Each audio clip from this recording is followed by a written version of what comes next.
luar biasa, fantastis, yes, yes, yes. Tepuk tangan dulu dong buat kita semua.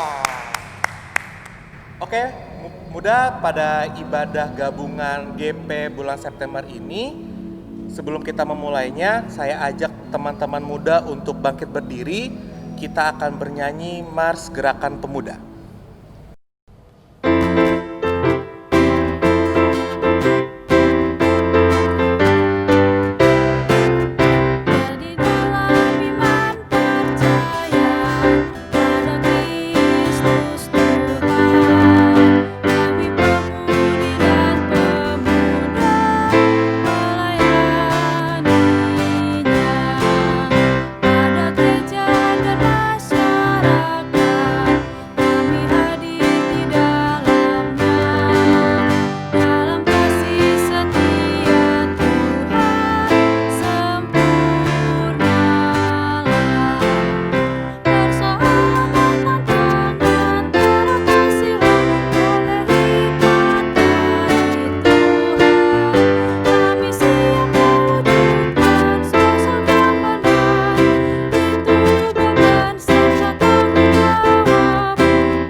Baik teman-teman, silakan duduk. Mari teman-teman, saya ajak untuk kita semua untuk bersatu teduh. Saat teduh dimulai.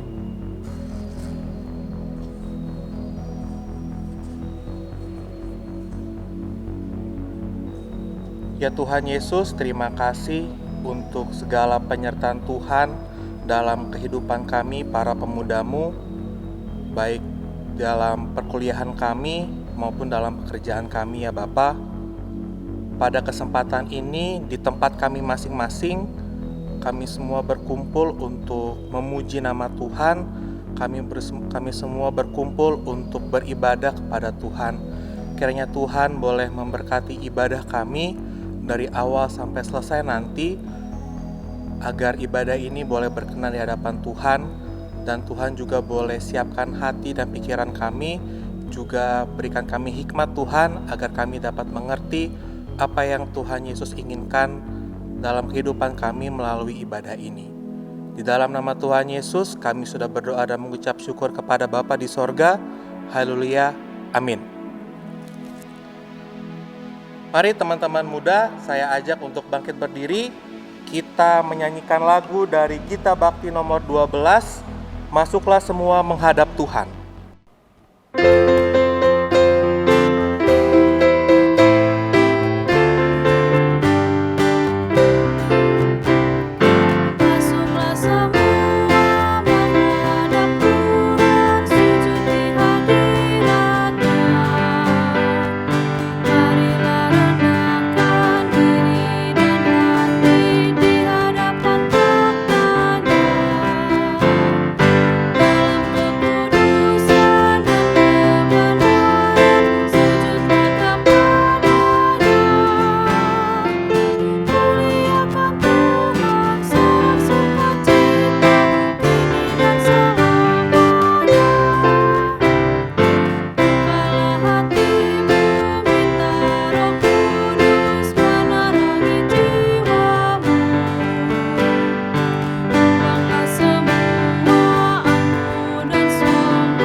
Dalam keadaan tetap berdiri, mari kita sama-sama untuk membaca Mazmur kita.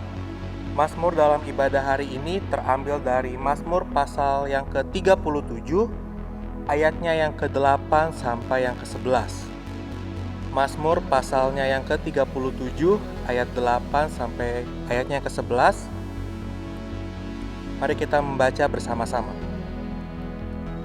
Berhentilah marah dan tinggalkanlah panas hati itu. Jangan marah, itu hanya membawa kepada kejahatan. Sebab orang-orang yang berbuat jahat akan dilenyapkan. Tetapi orang-orang yang menanti-nantikan Tuhan akan mewarisi negeri. Karena sedikit waktu lagi, maka lenyaplah orang fasik. Jika engkau memperhatikan tempatnya, maka ia sudah tidak ada lagi. Tetapi orang-orang yang rendah hati akan mewarisi negeri dan bergembira karena kesejahteraan yang berlimpah-limpah. Mari teman-teman kita merespon Mazmur kita dengan menyanyikan lagu dari Kidung Jemaat nomor 53, Tuhan Allah telah berfirman.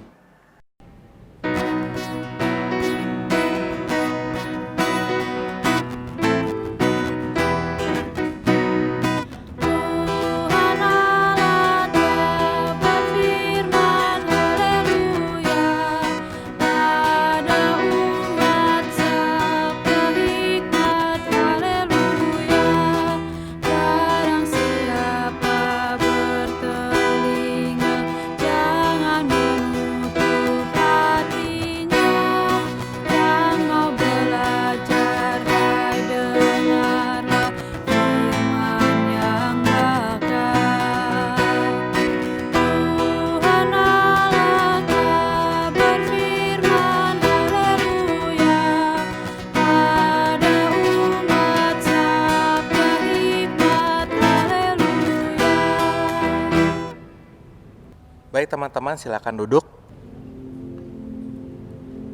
Rekan-rekan Gerakan Pemuda, kita saat ini akan memasuki perenungan firman Tuhan. Sebelum kita mendengarkan dan merenungkan firman Tuhan, mari kita bersatu di dalam doa. Kepada Kristus yang memiliki kehidupan kami mengucap syukur karena Tuhan begitu baik di dalam kehidupan kami. Terima kasih Tuhan Yesus, Engkau telah menganugerahkan kepada kami teknologi yang luar biasa, sehingga di dalam kondisi apapun kami tetap bisa datang untuk beribadah. Saat ini ya Tuhan, kami anak-anak-Mu sudah siap untuk mendengarkan dan merenungkan firman Tuhan. Kiranya kuasai hati dan pikiran kami ya Bapa, agar firman ini Tuhan Yesus boleh berakar, bertumbuh dan berbuah di dalam kehidupan kami. Berfirmanlah ya Bapa, karena kami anak-anak-Mu siap mendengarkan. Di dalam Kristus Yesus yang adalah Tuhan dan Juru Selamat kami berdoa. Amin. Rekan-rekan Gerakan Pemuda, saya undang untuk bangkit berdiri. Kita akan membaca firman Tuhan yang terambil dari 1 Korintus 3 ayat 1 sampai 9. Pembacaan Alkitab kita hari ini dari 1 Korintus 3 ayat 1 sampai 9 yang berbunyi. Dan aku, saudara-saudara, pada waktu itu tidak dapat berbicara dengan kamu seperti dengan manusia rohani, tetapi hanya dengan manusia duniawi yang belum dewasa dalam Kristus.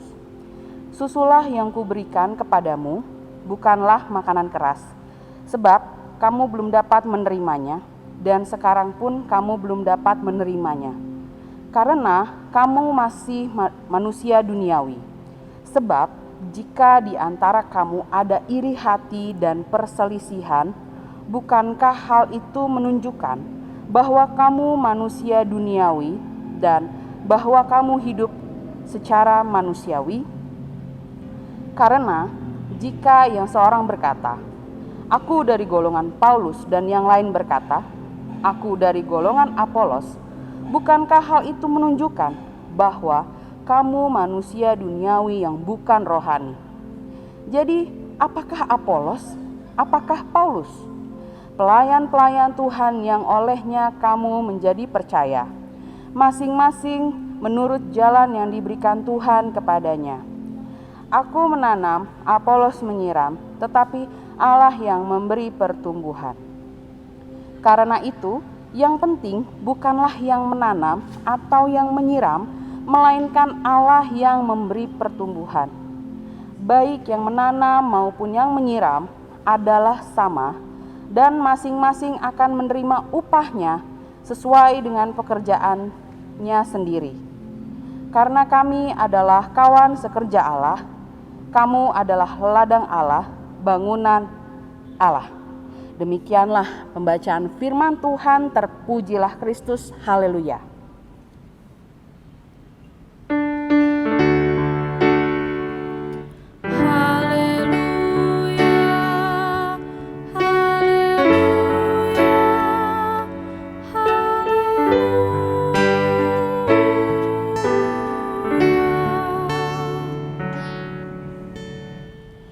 Rekan-rekan gerakan pemuda dipersilahkan untuk duduk kembali. Ya, teman-teman gerakan pemuda, firman kita pada hari ini terambil dari 1 Korintus 3 ayat yang pertama sampai yang 9. Sebelum masuk dalam firman-Nya, mungkin teman-teman gerakan pemuda saat ini udah sangat mengetahui atau dengan sangat kenal dengan istilah ini, teman-teman, selegram. Nah, selegram siapa sih anak muda hari gini yang nggak tahu namanya selegram? Ya, selegram mereka pekerjaannya nggak di TV tapi lebih banyak di sosial media ya, yang kita tahu. Mereka pekerjaannya influencer, ada yang jadi food blogger, ada yang jadi fashion blogger, atau yang lainnya, ada yang jadi video blogger gitu kan. Banyak sekali yang mereka lakukan, teman-teman. Dan influencer-influencer ini ya, selegram ini mereka punya pengikut yang banyak sekali gitu kan. Karena banyak yang mengagumi cara hidupnya mereka, ya kan. Mereka ada yang senang sama gaya fashionnya, ataupun apapun yang dibahas sama selegramnya pada saat itu ya. Nah, untuk dunia kekristenan juga ternyata kita punya selegram, teman-teman. Mungkin pada udah kenal juga kali ya istilah ini ya, namanya pastogram. Pastogram itu jadi kayak diambil katanya tuh dari pastor dan Instagram gitu ya, pastogram gitu kan. Kerjaannya sebenarnya jadi nggak kayak hamba Tuhan yang udah mirip-mirip kayak selegram gitulah. Pastor gitu kan, mereka bilangnya bukan pendeta gitu kan, tapi mereka mau dipanggilnya sebagai pastor gitu kan, jadi dipanggilnya pastogram.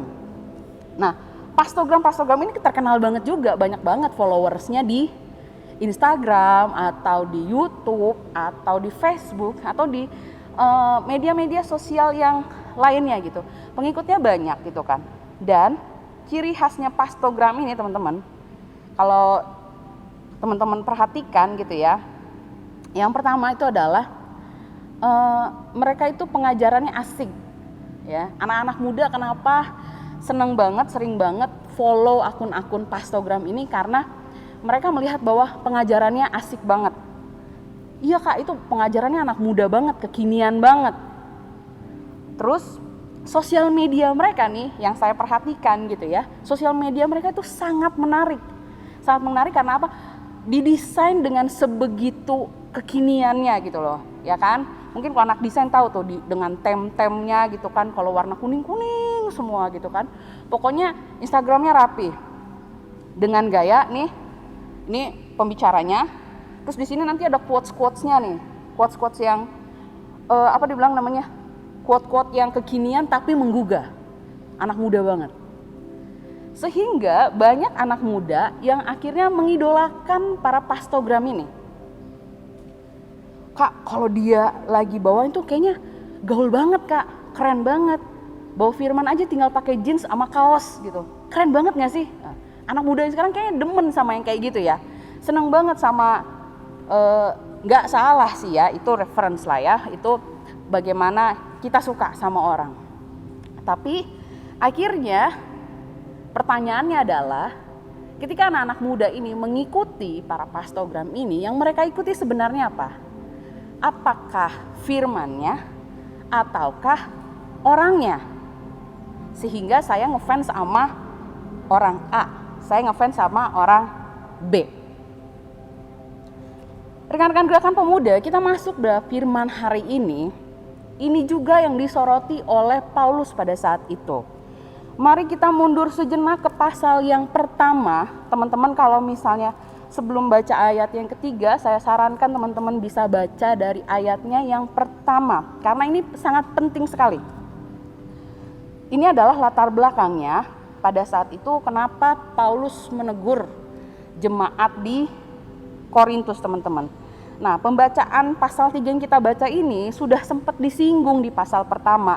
Itu di pasal pertama ayatnya yang 10 dengan perikop perpecahan dalam jemaat. Kalau teman-teman baca perpecahan dalam jemaat yang terjadi pada saat itu karena jemaat Korintus menganggap bahwa pemimpin mereka yang utama. Mereka mengagumi Apolos, mereka mengatakan mereka dari golongan Apolos.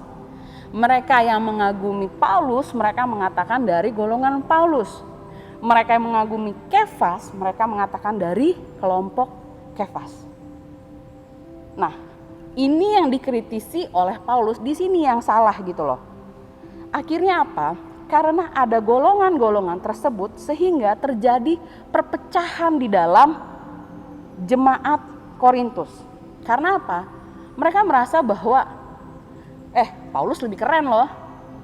Enggak, Apolos lebih keren. Karena pada saat itu memang mereka pengajar yang terkenal pada saat itu. Ya, sehingga ada jemaat yang memang lebih suka sama Apolos, ada yang lebih suka sama Paulus ataupun sama Kefas, teman-teman. Nah, Paulus bilang gitu kan, bukan pemimpinnya yang harusnya diagungkan, tetapi yang seharusnya diagungkan adalah Kristus.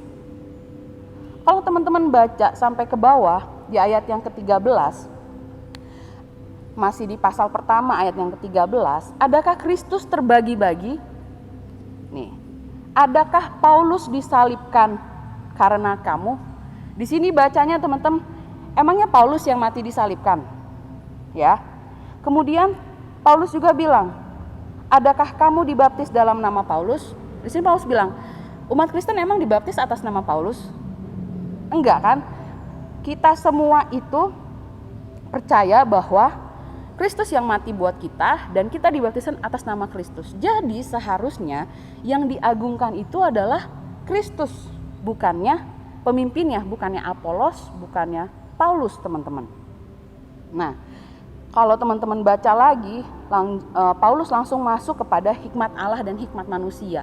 Di sini Paulus mau membandingkan bahwa kalau ikut manusia, kalau ikut pemimpinnya, itu hikmatnya hikmat manusia, teman-teman. Bukan hikmatnya Allah. Ya.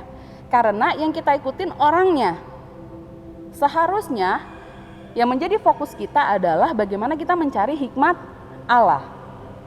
Bukan hikmat manusia. Nah, sampai sebelum ayat yang ketiga, ada namanya hikmat yang benar. Ini pun mau meluruskan, mengajarkan, Paulus mengajarkan bahwa hikmat yang benar itu tetap berasal dari Allah, bukan dari manusia, teman-teman. Ini sangat menegaskan kembali kepada jemaat di Korintus pada saat itu. Supaya mereka balik lagi gitu loh.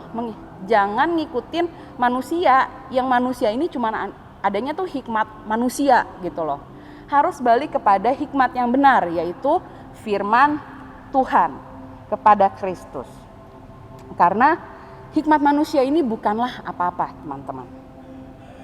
Nah, ini kan perpecahan golongan gitu kan, karena dua pemimpin yang besar gitu kan ya. Karena sih jadi sorry nih kalau bilangnya karena sih, soalnya biasanya di Persekutuan Teruna bilangnya karena sih gitu ya. Saya revisi ya, saya gitu ya. Saya jadi ingat sama film yang terkenal banget. Mungkin teman-teman semua udah nonton kalau misalnya ngefans sama Marvel ya kan. Ingat gak sih ada Captain America yang Civil War ya kan? Ada tim Iron Man, ada tim Captain America gitu kan. Itu bener-bener terpecah gitu kan ya. Gue tim Iron Man nih, gue tim Captain America nih ya kan. Dua superhero yang sangat berpengaruh gitu kan, mengakibat terpecah karena ada sesuatu di antara mereka gitu kan ya. Karena sih ngebayanginnya gitu kan, antara Apolos sama Paulus gitu kan ya. Ada pemimpin yang sangat besar, akan tetapi perpecahan bukanlah yang mereka inginkan ya, karena salah konsepsi oleh jemaat Korintus pada saat itu, teman-teman. Nah, kita masuk dalam perikop pembacaan kita di pasal yang ketiga. Paulus menyebutkan bahwa jemaat Korintus sebagai manusia duniawi karena setelah bertobat itu tidak ada pertumbuhan spiritual dalam jemaat tersebut. Karena mereka masih berperilaku seperti manusia duniawi. Teman-teman, mari kita lihat di ayat yang pertama sampai yang ketiga. Di ayat yang pertama, Paulus mengatakan bahwa dan aku saudara-saudara pada waktu itu tidak dapat berbicara dengan kamu seperti dengan manusia rohani yang belum dewasa dalam Kristus. Nah, teman-teman, ketika kita menerima Tuhan Yesus sebagai Tuhan dan Juru Selamat kita nih ibaratnya seperti sedang lahir baru, ya. Ibaratnya kita itu baru dilahirkan kembali, sehingga ketika masih baru di ayat 2 Paulus bilang, susulah yang kuberikan kepadamu bukanlah makanan keras. Ini yang perlu kita pahami bahwa teman-teman, kedewasaan kita, kan rohani kita itu seperti bayi yang baru lahir. Kenapa digambarkannya seperti itu? Jadi ketika kita baru lahir, bayi kan dikasih makannya kan susu ya, belum bisa makanan yang lain kan, baru hanya susu aja kan, yaitu makanan yang paling gampang dicerna sama bayi, yang paling mudah dicerna sama bayi, yaitu susu. Nah, di sini Paulus bilang bahwa susu aja, makanan yang paling mudah, paling gampang dicerna aja, jemaat Korintus tuh nggak bisa gitu loh, nggak bisa dicerna gitu. Karena apa? Mereka tidak ada pertumbuhan rohani dalam kehidupan mereka, sehingga Paulus mengatakan mereka masih manusia duniawi. Di ayat yang ketiga, karena kamu masih manusia duniawi, sebab jika di antara kamu ada iri hati dan perselisihan, ini adalah bukti, ini adalah ciri ketika manusia itu belum berubah, teman-teman, masih menjadi manusia duniawi. Karena apa? Masih ada iri hati dan perselisihan. Bukankah hal itu menunjukkan bahwa kamu manusia duniawi dan bahwa kamu hidup secara manusiawi? Nah, kita masuk ayat 4 dan 9. Ayat 4. Karena jika seorang aku dari golongan Paulus dan yang lain berkata, aku dari golongan Apolos, ini masalahnya yang tadi di awal dibahas lagi nih sama Paulus di ayat yang ketiga. Ini masalah nih ketika orang bilang, saya dari kelompok Paulus, saya dari kelompok Apolos. Ini masalah yang ada potensi menjadi perpecahan di dalam jemaat, ya. Di ayat yang kelima ini yang menarik, teman-teman, yang perlu teman-teman garis bawahi gitu ya. Perlu teman-teman ingat. Jadi apakah Apolos? Apakah Paulus?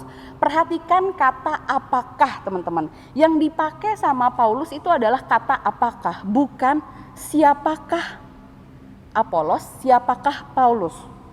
Ya. Kata apa ini menegaskan fungsinya mereka, fungsinya Apolos dan Paulus, bahwa mereka hanyalah alat. Kan kalau misalnya kita mau nanya tentang barang, pasti kita nanya apaan tuh, gitu kan. Kalau kita mau nanya seseorang, kita akan bertanya itu siapa, ya kan. Bahkan kadang-kadang nih ya, kalau misalnya kita menyatakan diri kita siapa, ini gue loh, gue seorang ini. Sama dulu nih waktu zaman dulu nih ya, waktu masih sekolah gitu kan. Kanesi kan papanya tentara ya. Sorry Kanesi lagi gitu ya. Saya papa saya itu tentara gitu. Jadi kalau kemana-mana tuh kayak nih gue, bapak gue pas pampres gitu kan. Jadi ada suatu dibilangnya pride ya. Kita bilangnya kayak pride gitu loh. Jadi kemana-mana tuh kayak santai aja gitu. Kadang-kadang bisa dibilang mungkin agak-agak songong gitu kan ya. Karena kita tahu siapa kita gitu loh. Kita tahu siapa ayah kita gitu kan. Tetapi kalau kita lihat, kata yang digunakan sama Paulus itu bukan siapa. Tapi kata yang digunakan oleh Paulus itu adalah apa. Sehingga Paulus menekankan di sini bahwa Paulus dan Apolos mereka hanyalah alat yang digunakan oleh Tuhan untuk pekerjaan pelayanan Kristus. Ya, jadi di sini Paulus nggak membahas, nih loh gue Paulus, murid Tuhan yang siap mati buat Tuhan, siap dipenjarakan. Bukan teman-teman. Dia mengatakan dianya adalah alat. Apakah Paulus, apakah Apolos? Di ayat yang selanjutnya, ayat 6 sampai yang ke-8. Aku menanam, Apolos menyiram, tetapi Allah yang memberi pertumbuhan. Ini yang mungkin menjadi highlight dalam pembacaan kita pada hari ini, bahwa Paulus yang menanam, Apolos menyiram, tetapi Allah yang memberi pertumbuhan. Jadi pekerjaan, ya kan, pekerjaan yang dilakukan itu yang penting itu bukan menanam atau menyiramnya, yang penting itu adalah pertumbuhan yang diberikan oleh Allahnya. Ya, jadi kalau tugasnya Paulus itu menanam dan Apolos kemudian menyiram, maka yang akan memberikan, yang penting adalah yang memberikan pertumbuhannya, yaitu Kristus sendiri. Sehingga Paulus menekankan bahwa, lagi-lagi dia menekankan bahwa bukan orangnya, bukan pekerjanya, bukan kitanya gitu loh, akan tetapi Allah lah yang memberikan segala sesuatunya. Pekerjaan pelayanan ini juga milik Allah, maka Allah sendirilah yang akan memberikan pertumbuhan di sana. Nah, ayat yang ke-8, baik yang menanam maupun yang menyiram adalah sama. Lagi-lagi ditekankan sama Paulus. Jadi pekerja itu sama. Paulus sama Apolos itu nggak ada yang lebih tinggi, nggak ada yang lebih rendah. Mereka itu sama. Mereka itu sama-sama pelayan Allah, pekerjanya Allah. Ya, baik yang menyiram maupun menanam itu sama, dan masing-masing akan menerima upahnya sesuai dengan pekerjaannya. Ya, jadi mau Paulus misalnya Paulus pelayanannya misalnya lebih luas, Apolos cuma di sini aja. Tapi di mata Tuhan itu sebenarnya semuanya sama. Karena apa? Pekerjaan pelayanan itu sendiri yang itu diberikan oleh Allah. Allah yang mengutus mereka untuk pergi ke sini melakukan pekerjaan pelayan ini, melakukan pekerjaan pelayanan itu semua adalah bagian dari rencana dan pekerjaannya Allah. Dan Paulus dan Apolos hanyalah pekerjanya, teman-teman. Di ayat yang 9, karena kami adalah kawan sekerja Allah, kamu adalah ladang Allah, bangunan Allah. Nah, di sini lagi-lagi Paulus menegaskan bahwa dia adalah kawan sekerja Allah. Ya, dia mengakui bahwa dirinya adalah pekerja untuk pelayanan kepada Kristus. Nah, teman-teman Gerakan Pemuda, apa yang kita mau belajar dari firman yang boleh kita dengarkan pada hari ini? Yang pertama adalah jangan terpecah karena manusia. Pemimpin gereja bukanlah idol untuk kita kagumi. Ya, anak-anak sekarang, anak-anak muda sekarang siapa sih yang nggak punya idol, ya kan? Mereka itu pasti menyukai seseorang, gitu kan? Memiliki panutan. Kalau lagi bercanda kan kadang suka, oh panutanku, gitu-gitu kan ya. Nah, kita juga kadang punya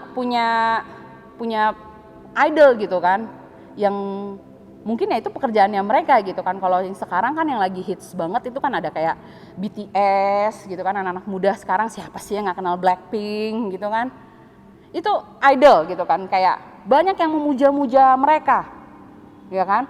Bahkan kalau misalnya yang saya tahu nih ya, fansnya tuh kadang tuh berantem gitu loh buat idolnya gitu kan. Karena apa? Idol gue lebih keren, lebih baik dah, lebih inilah, lebih itulah. Sampai fandomnya tuh berantem gitu loh. Untuk menyatakan bahwa idol mereka itu lebih baik. Nah, sebagai anak-anak Tuhan teman-teman, ya, pemimpin-pemimpin gereja, ya, dan para pelayan-pelayan Tuhan, mereka itu bukan idol yang harus kita kagumi teman-teman. Tapi ini yang menjadi perlu di bold, italic, underline ya teman-teman. Mereka bukan idol yang kita kagumi, tetapi mereka punya tanggung jawab menjadi teladan. Nah, teman-teman gerakan pemuda pasti kan banyak ya yang jadi pelayan PA, ataupun pelayan PT, ataupun sama-sama pelayan di gerakan pemuda gitu teman-teman. Di sini kembali kita mengingatkan bahwa ketika kita menjadi pelayannya, kita bukan orang, mungkin kalau adik-adik PA gitu ya ngelihat kakak-kakaknya, mungkin mereka bisa mengagumi. Ketika teman-teman menyadari bahwa teman-teman adalah pelayan Allah, teman-teman harus menyadari bahwa kita punya tanggung jawab untuk menjadi teladan buat mereka. Sehingga ketika kita sehingga ketika kita melakukan sesuatu, kita harus berhati-hati. Karena apa? Kita itu menjadi teladan buat mereka. Teman-teman pelayan yang melayani di PAPT dan GP, hati-hati jika mengupload sesuatu ke sosial media. Apalagi yang diikuti oleh adik-adiknya gitu ya. Adik-adik di teruna maupun adik-adik di pelayanan anak. Kita harus berhati-hati karena apa? Terkadang apa yang kita upload itu menjadi legalitas buat mereka. Ketika orang tuanya larang, anaknya bilang, nggak apa-apa kok mah, orang si kakak ini aja di Instagramnya boleh kok. Ya kan? Hati-hati teman-teman. Apa yang kita lakukan itu menjadi panutan buat orang lain. Sehingga pelayan-pelayan Tuhan harus menyadari bahwa tanggung jawab menjadi teladan itu sangat penting sekali. Ya. Nah, kita seperti Paulus dan Apolos ketika mengambil pelayanan, mereka pun sangat menyadari bahwa pelayanan itu tidak terpusat sama mereka sebagai pelayan. Nah, sebagai hamba-hamba Tuhan pun harus seperti itu, bahwa pelayanan itu tidak boleh tertuju kepada manusianya. Pelayanan itu harus tertuju dan terpusat kepada Kristus, kepada firman Tuhan. Teman-teman, dari Ibrani 12 ayat 2, mari kita buka bersama-sama. Ibrani 12 ayat 2, firman Tuhan mengatakan, dengan mata yang tertuju kepada Yesus yang memimpin kita dalam iman dan yang membawa kita kepada kesempurnaan. Ya, dengan mata yang tertuju kepada Yesus yang memimpin kita dalam iman. Nah, itulah yang harus kita lakukan. Mata kita harusnya tertuju kepada Kristus. Nah, ini juga nih yang sering jadi masalah nih di kalangan anak muda. Mohon maaf ya. Ini yang jadi masalah di kalangan anak muda sekarang ini. Kalau kita mau ibadah, ya kan, kita buka warjem gitu kan. Siapa nih ya PF-nya? Oh, PF-nya ternyata pendeta A. Aduh, males deh. Karena pendetanya kalau ngomong lambat banget, gak asik banget. Ya kan? Ini yang sering terjadi sama anak-anak muda. Ya kan? Ketika masuk gereja, yang dilihat itu bukan firman Tuhannya gitu. Yang dilihat adalah pendetanya. Siapa ya pendetanya? Iya, ketika kita masuk gitu kan, kita jadi julid gitu kan ngelihat pendetanya gitu kan, entah apalah yang diomongin gitu kan. Nah, teman-teman, mari kita sama-sama belajar. Kalau misalnya kita merasa bahwa aduh, ini pelayan firmannya suaranya kecil banget. Effort apa yang harus kita lakukan, teman-teman? Karena biasanya nih manusianya yang sering kalah gitu loh dalam mendengarkan firman Tuhan, kitanya yang lebih sering menyerah dibandingkan pelayan firman-Nya. Percayalah bahwa kita selalu memikirkan bagaimana supaya kita bisa membawa firman ini untuk diterima dengan baik oleh jemaat. Akan tetapi kadang kita yang kurang effort untuk mendengarkan firman Tuhan. Aduh, suara pendetanya kecil, yuk datang duduk ibadahnya di depan. Bukan, kalau anak muda kan kayaknya kalau duduk masuk ibadah tuh sukanya yang jauh ya. Makin jauh, makin gak kelihatan kayak makin oke gitu. Nah terus firman apa yang mau didapat kalau begitu? Nanti alasannya, aduh pendetanya suaranya kecil banget. Kita kadang pasrah aja, udahlah biarin aja yang penting ibadah. Tapi firman Tuhannya gak dapat teman-teman. Kita yang sering menyerah atas pemberitaan firman dengan alasan pendetanya suaranya terlalu kecil, pendetanya kalau khotbah gak ada semangatnya, pendetanya kalau khotbah begini begitu. Kita gak melakukan apa-apa untuk kita lebih serius lagi dengan firman Tuhan. Karena apa yang kita cari waktu ibadah itu adalah firman Tuhannya, bukan pendetanya. Jadi sehingga kita mau sama-sama belajar, mari kita belajar teman-teman. Walaupun pendeta kita gak sekeren, gak segaul pastogram-pastogram yang ada sekarang ini, walaupun pendeta-pendeta kita gak seasik mereka, dan pendeta kita gak punya quotes-quotes yang menggugah sampai sedemikian, tapi mari kita belajar untuk kita tetap tertujunya kepada firman Tuhannya, bukan kepada manusianya. Nah, teman-teman, pengenalan yang baik akan firman Tuhan itu bisa membantu kita supaya kita tidak bias, teman-teman. Ya, kalau kita bertumbuh dalam pengenalan yang baik kepada Allah, siapapun pemimpinnya, siapapun pelayan firman-Nya, siapapun hamba Tuhan-Nya, kita tetap hanya melihat kepada Kristus. Mari teman-teman Gerakan Pemuda kita belajar untuk melihat kepada firman Tuhan, bukan kepada siapa pemimpin atau siapa hamba Tuhan-Nya. Yang kedua, jangan ada seorang pun yang bermegah atas pekerjaannya, karena semua pekerjaan yang kita lakukan itu semua pemberian Allah. Seperti yang dikatakan sama Paulus, mereka itu adalah alat. Apakah Paulus, apakah Apolos? Mereka bukan siapa-siapa sehingga mereka tidak bermegah atas pekerjaannya. Mereka hanyalah alat yang dipakai oleh Allah untuk pelayanannya. Sehingga tidak ada seorang pun yang bisa bermegah atas pekerjaan pelayanan. Contohnya ketika mungkin teman Gerakan Pemuda pernah dikasih tanggung jawab ya untuk menjadi MC dalam pelayanan gitu kan. Beratan tugas gue jadi MC, lu jadi persembahan aja ngeluh. Kan kadang kita suka ngomong gitu ya sama teman-teman kita sendiri gitu. Gue lebih berat tugasnya.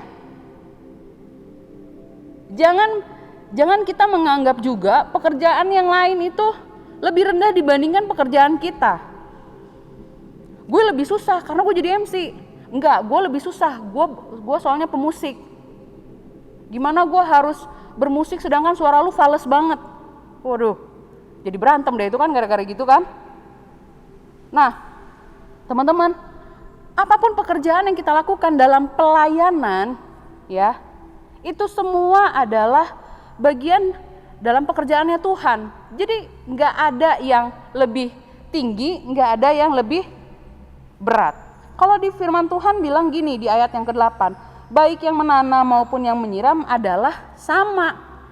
Baik lo jadi MC, jadi pemain musik, jadi pro kantor, jadi pembawa persembahan, baca mazmur, doa syafaat, atau apapun itu itu semua adalah sama.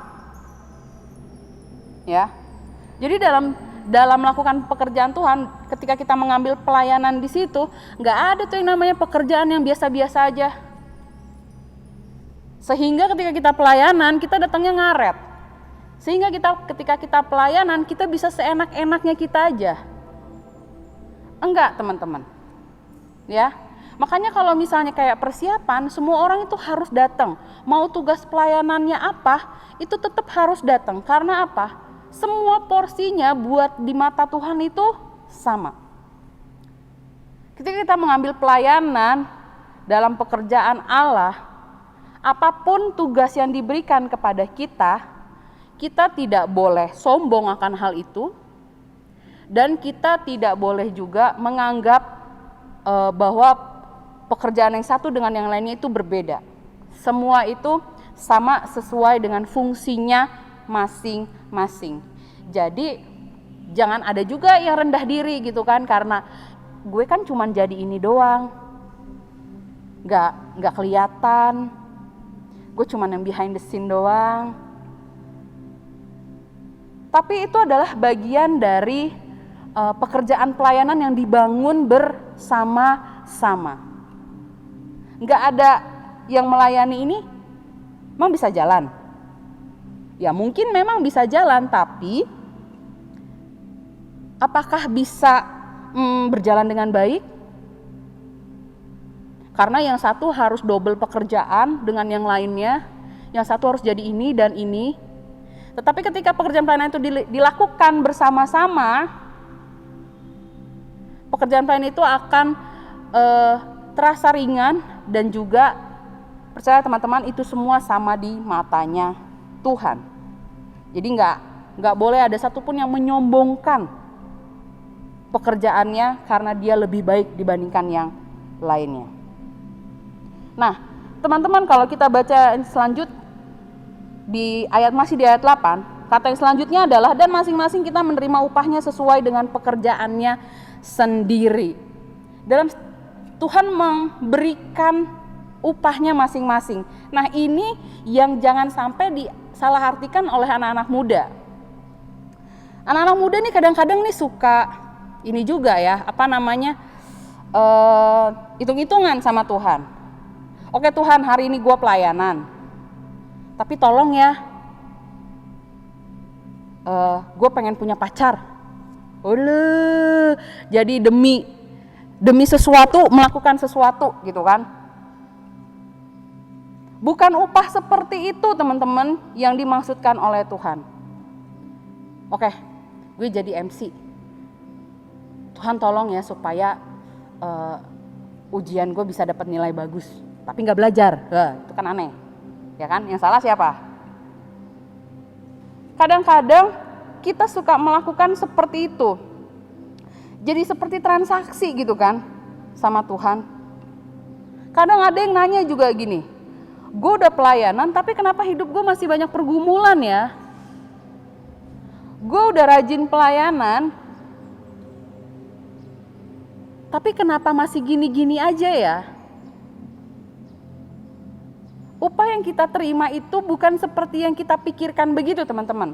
Kalau kita berpikir begitu, itu kita masih berpikirnya duniawi banget. Apapun upah yang diberikan sama Tuhan, yang mungkin kadang kita nggak sadari, kita pasti akan terima. Masalahnya kadang kita nggak peka.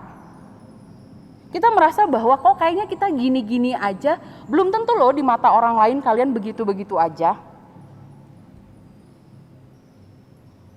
Ya, apapun pekerjaan pelayanannya, teman-teman lakukan dulu. Jangan hitung-hitungan, gak usah transaksi kayak gitu sama Tuhan. Karena emang sudah tugas kita sebagai anak Tuhan untuk mengambil bagian dalam pelayanan.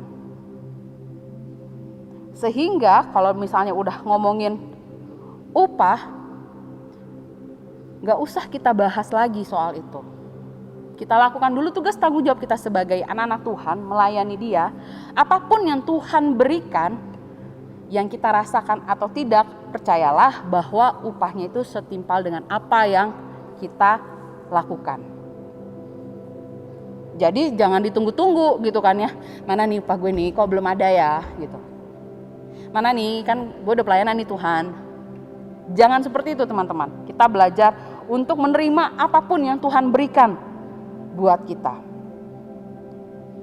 Yang terakhir teman-teman, di ayatnya yang ke-9, karena kami adalah kawan sekerja Allah. Nah, dalam Alkitab ya, dalam terjemahan New English Translation, jadi teman-teman kalau punya Alkitab bahasa Inggris yang New English Translation ataupun adalah ya di aplikasi, teman-teman kalau baca disebutkannya begini, we are co-workers belonging to God. Beda ya, kami adalah rekan kerja milik Tuhan. Kami adalah rekan kerja milik Tuhan. Ini sama halnya dengan Paulus dan Apolos. Kita adalah rekan kerja kepunyaan Allah untuk melakukan pekerjaannya. Saya, teman-teman semua, anak Tuhan, kita semua adalah rekan kerja milik Tuhan. Ya. Ketika kita ditebus, kita menjadi hambanya, kita ini menjadi kepunyaannya Allah. Sehingga ketika Tuhan mau pakai kita dalam pekerjaannya, apapun itu, yuk sama-sama kita mau terima panggilan itu dan mulai untuk melakukan pelayanan itu. Ya, tugas panggilan pelayanan kita itu pasti berbeda-beda teman-teman. Ada yang tugas panggilan pelayanannya di persekutuan anak, di pelayanan anak, ada di persekutuan teruna, atau ada di gerakan pemuda, atau anak-anak muda yang melayani di komisi-komisi, ataupun di tempat-tempat lain yang Tuhan tempatkan kita berada teman-teman. Ya, kalau jadi hamba Tuhan itu udah otomatis kita jadi pelayannya. Yang perlu digumulkan adalah tempatnya, di mana kita mengambil pelayanan. Ya, pelayanan gak harus yang kelihatan sama orang. Behind the scene juga itu bagian dari pelayanan teman-teman. Tapi apapun itu, ketika panggilan itu memanggil kita untuk kita berada di situ, ingat teman-teman bahwa kita adalah kawan sekerja Allah. Sehingga setiap apa yang kita lakukan, itu kita lakukan untuk Tuhan, buat Tuhan, bukan buat manusia. Ya, rekan-rekan yang terkasih di dalam Tuhan Yesus, hanya kepada Kristus sajalah kita memusatkan segala pandangan kita.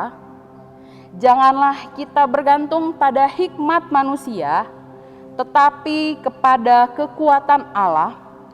Dan marilah melakukan pekerjaan pelayanan sesuai dengan panggilannya untuk pembangunan tubuh Kristus. Amin.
Oke teman-teman, untuk merespon firman Tuhan yang sudah kita dengarkan dari Kanensi tadi, mari kita bernyanyi dari Kidung Jemaat nomor 387, ku heran Allah mau memberi.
Rekan-rekan Gerakan Pemuda, mari kita menyatukan hati dan pikiran kita dalam doa. Mari kita berdoa.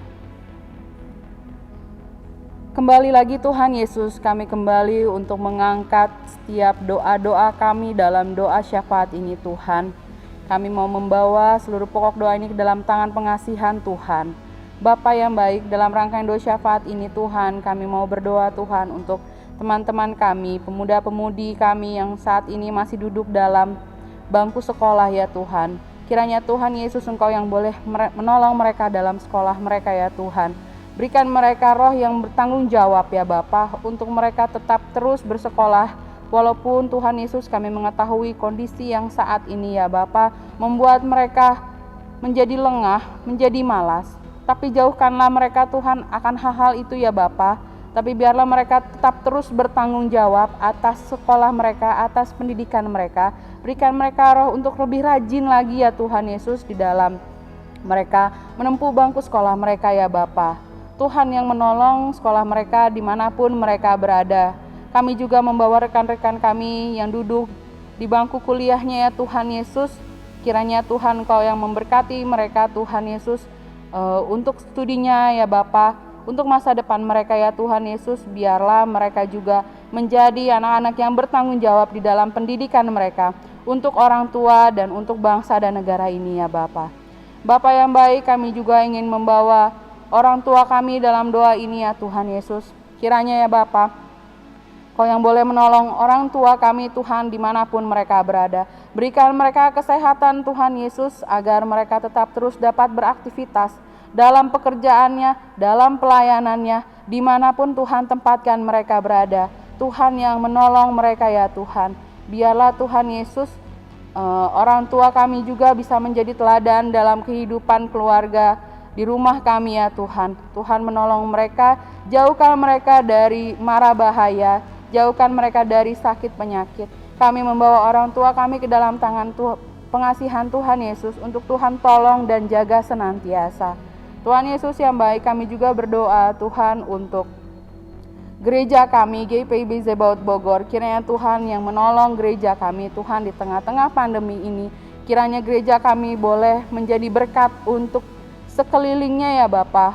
Dan Engkau yang juga boleh menolong setiap pemimpin-pemimpin di gereja kami ini, untuk mereka boleh menjadi teladan bagi kehidupan jemaat ya Tuhan Yesus. Menjadi berkat bagi sesamanya ya Bapa, dan Kau yang boleh memberikan hikmat dan kebijaksanaan untuk memimpin gereja kami ini ya Tuhan. Ampuni Bapa apabila gereja kami tidak menjadi berkat, melakukan hal yang tidak berkenan di hadapan-Mu. Biarlah Tuhan Yesus, gereja kami senantiasa terus menjadi saluran kasih Tuhan di tengah-tengah kota Bogor ini ya Bapa. Kami juga berdoa ya Bapa untuk bangsa dan negara kami ya Tuhan, yang saat ini sedang banyak pergumulan yang dihadapi oleh bangsa dan negara kami. Kami menyerahkan setiap pemimpin-pemimpin negara kami ke dalam tangan pengasihan Tuhan, dari yang terendah hingga yang tertinggi ya Tuhan. Engkau yang boleh menolong mereka agar mereka senantiasa lebih bijaksana lagi dalam memimpin negara ini Tuhan. Kau yang boleh menolong setiap masyarakat bangsa Indonesia di dalam setiap pergumulannya. Untuk setiap hal yang boleh kami hadapi saat ini Tuhan, Engkau yang boleh menguatkan kami sebagai bangsa ya Bapa, supaya kami tetap terus bersatu ya Tuhan. Untuk bangsa ini lebih baik lagi, untuk Indonesia lebih maju lagi ya Tuhan. Bapa, dalam rangkaian doa syafaat ini juga kami mau membawa teman-teman gerakan pemuda GPIB Zebaot Bogor Tuhan di dalam kehidupan mereka. Begitu banyak pergumulan di dalam kehidupan mereka, begitu banyak tantangan yang terjadi dalam kehidupan mereka. Kiranya Tuhan Yesus Engkau yang boleh menolong mereka, agar mereka senantiasa lebih haus lagi untuk mencari kebenaran firman Tuhan. Mereka boleh menjadi teladan di tengah-tengah kehidupan keluarga, teman-teman, dan orang-orang di sekeliling mereka. Jaga mereka Tuhan, lindungi mereka Tuhan di dalam pergaulan mereka Tuhan, jauhkan dari segala yang jahat ya Bapa. Membawa gerakan pemuda ke dalam tangan pengasihan-Mu untuk setiap program-program yang boleh mereka lakukan. Kiranya Tuhan yang boleh menolong setiap pengurus, baik yang lama maupun yang baru ya Tuhan Yesus, dalam memimpin gerakan pemuda agar lebih baik lagi, agar lebih maju lagi ya Tuhan Yesus. Berikan hikmat supaya setiap hal yang boleh mereka lakukan itu dapat membawa gerakan pemuda GPB Zebaot ini lebih mengenal kepada Kristus. Terima kasih Tuhan Yesus. Kami berdoa juga Tuhan untuk rekan-rekan yang saat ini bekerja keras Tuhan untuk ibadah online. Kiranya Bapa, Kau yang boleh memberkati mereka, berikan mereka kesehatan ya Tuhan. Kami bersyukur untuk teknologi yang Tuhan berikan dan dapat mereka gunakan untuk memperluas kerajaan-Mu di dunia ini. Terima kasih ya Tuhan Yesus, ampuni ya Bapa apabila di tengah-tengah ibadah ini ada hal yang kami lakukan tidak berkenan di hadapan-Mu. Di dalam nama Tuhan Yesus Kristus yang telah mengajarkan kami berdoa. Bapa kami yang di surga, dikuduskanlah nama-Mu, datanglah kerajaan-Mu, jadilah kehendak-Mu di bumi seperti di surga. Berikanlah kami pada hari ini makanan kami yang secukupnya, dan ampunilah kami akan kesalahan kami, seperti kami juga mengampuni orang yang bersalah kepada kami. Dan janganlah membawa kami ke dalam pencobaan, tapi lepaskanlah kami daripada yang jahat.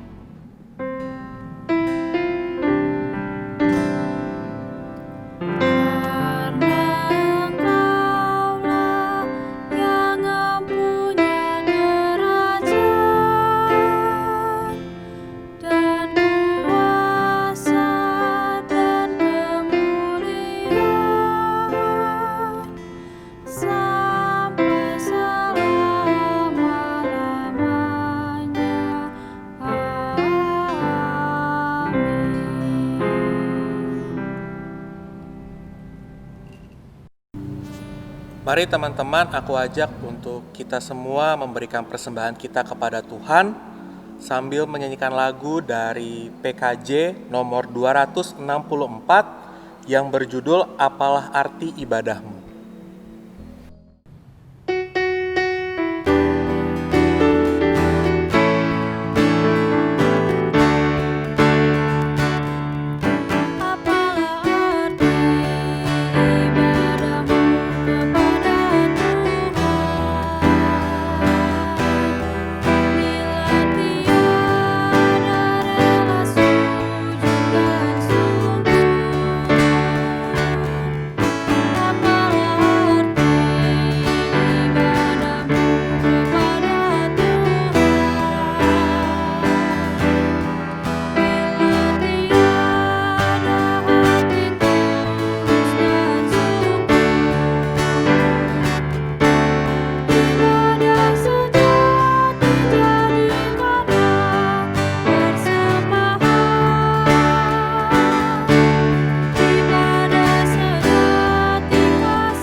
Mari teman-teman, saya undang untuk bangkit berdiri. Kita akan berdoa untuk persembahan yang sudah kita berikan tadi.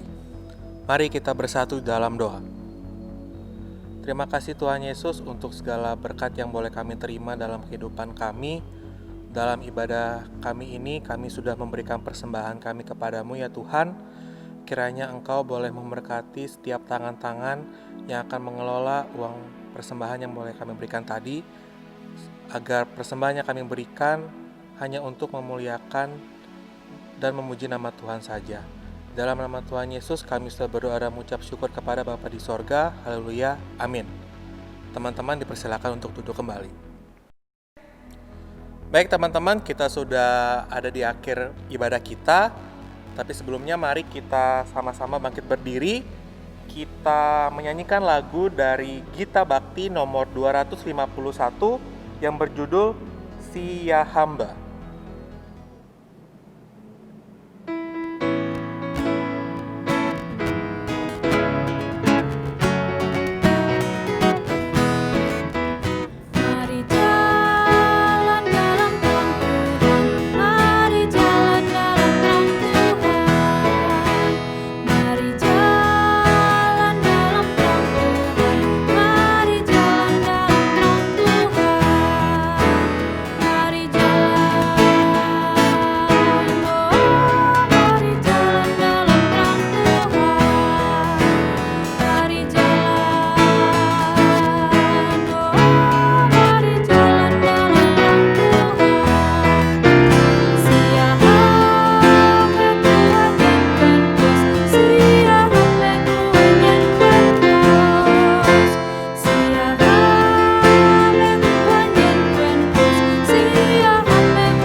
Rekan-rekan gerakan pemuda, ibadah kita telah selesai, tetapi ibadah kita yang sejati ketika kita berada bersama dengan keluarga kita, teman-teman kita, dan orang-orang di sekeliling kita.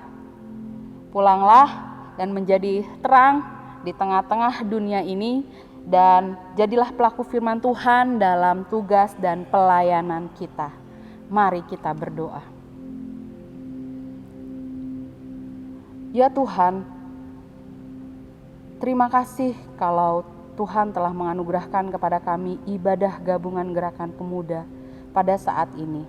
Kami bersyukur untuk firman yang boleh kami belajar bersama-sama ya Tuhan.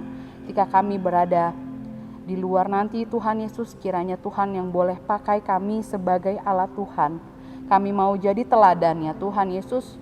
Kami mau menjadi garam dan terang Tuhan dimanapun Tuhan tempatkan kami. Kami siap menjadi pelaku-pelaku firman Tuhan di tengah-tengah keluarga kami, teman-teman kami, dan orang-orang di sekeliling kami. Bantu kami Tuhan dalam setiap hal yang boleh kami lakukan. Mampukan kami untuk kami senantiasa mengingat firman Tuhan di tengah-tengah kehidupan kami. Berjalanlah bersama kami ya Tuhan, tuntunlah kami, pegang tangan kami sehingga kami tidak kehilangan arah.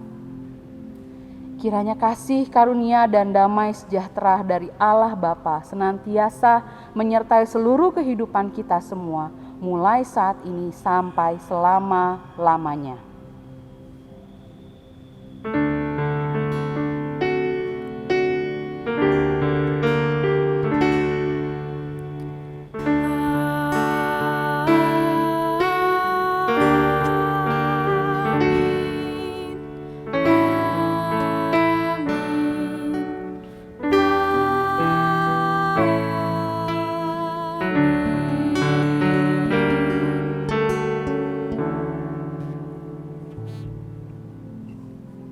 Bye-bye, Tuhan Yesus memberkati.